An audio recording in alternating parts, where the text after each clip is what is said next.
Hi guys, good evening. So this is Jeffrey. So I would like to congratulate Ma'am Daisy sa kanyang small achievement.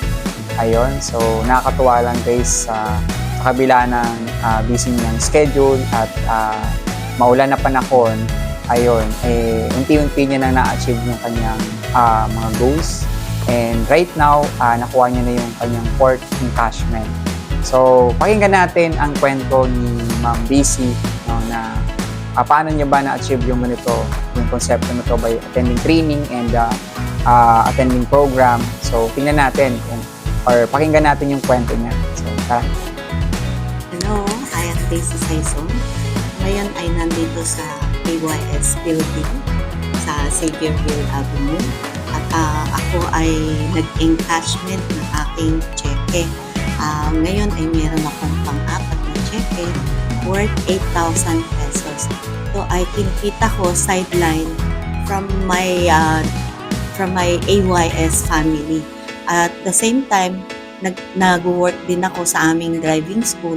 Pero syempre, kailangan ko ng sideline para makakope up sa mga pangangailangan sa araw-araw.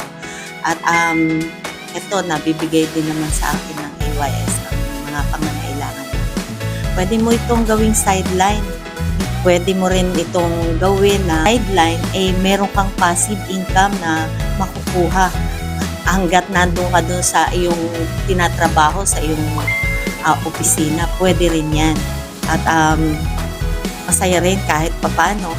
Meron akong kinikita kahit hindi ako masyadong nagpo-focus sa isang gawain. At kung gusto mo rin na maging AYS member at pumunta ng passive income, at kung ikaw naman ay service provider, pwede ka ring magtrabaho, kikita ka. Ano?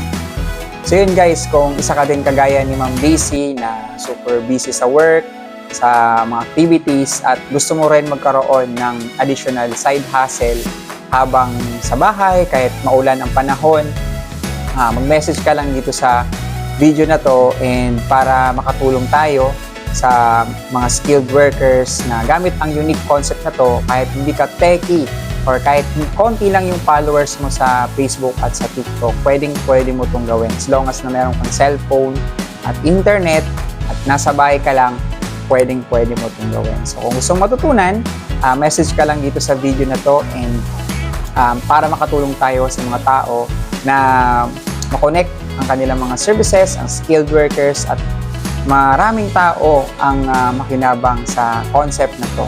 So yun lang guys.